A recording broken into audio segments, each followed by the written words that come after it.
Sebelum melanjutkan, jangan lupa subscribe dulu, terima kasih. Bab 286 Dia telah kembali. Apakah kamu sudah mendengarnya? Konon, Guan Xilin yang berasal dari keluarga Guan telah menjadi petarung papan atas di pasar gelap. Saya sudah tahu tentang itu 2 hari yang lalu. Anda tidak mengatakan bahwa kecakapan bertarung Guan Xilin dan bakatnya sungguh mengerikan. Saya pergi ke arena pasar gelap untuk menontonnya bertarung dan gerakannya sungguh menakjubkan. Bagi keluarga Guan untuk mengusirnya, itu adalah kerugian mereka. Anda dapat mengatakannya lagi. Begitu banyak klan keluarga yang berusaha untuk mendapatkan dukungannya, beberapa di antaranya bahkan berusaha menariknya ke dalam klan mereka melalui pernikahan. Namun, saya mendengar bahwa ia berusaha untuk mendirikan klannya sendiri, yang telah membuat banyak klan itu tak berdaya. Benar sekali. Bukankah dia membeli rumah besar di samping kediaman Feng? Kudengar mereka sudah menyiapkan tempat itu selama ini dan sepertinya dia hanya menunggu tanggal yang tepat untuk pindah. Keluarga Guan pasti meninggal dengan penuh penyesalan. Haha, itu pastinya benar.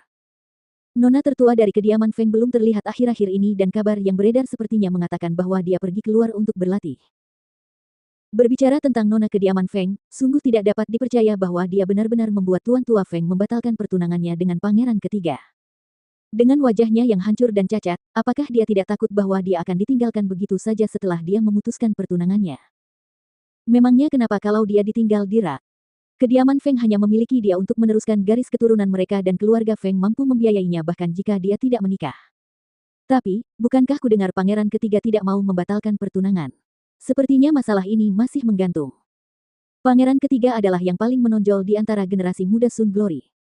Diperkirakan bahwa nona tertua keluarga Feng sangat diberkati karena dapat menikahinya. Aku benar-benar tidak tahu apa yang dia.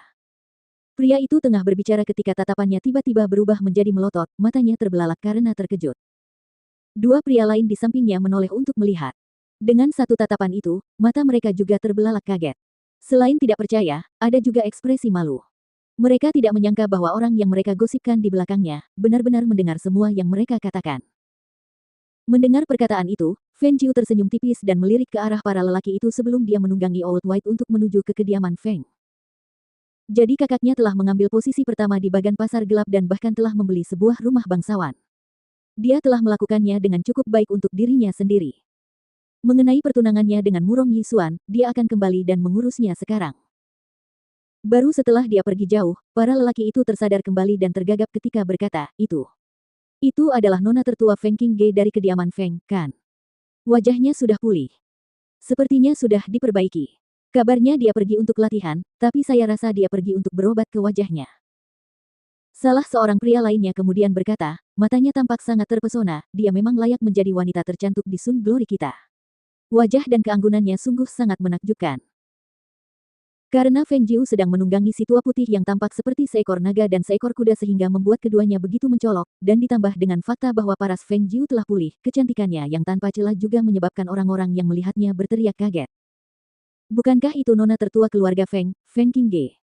Lihat, wajahnya yang rusak sudah pulih.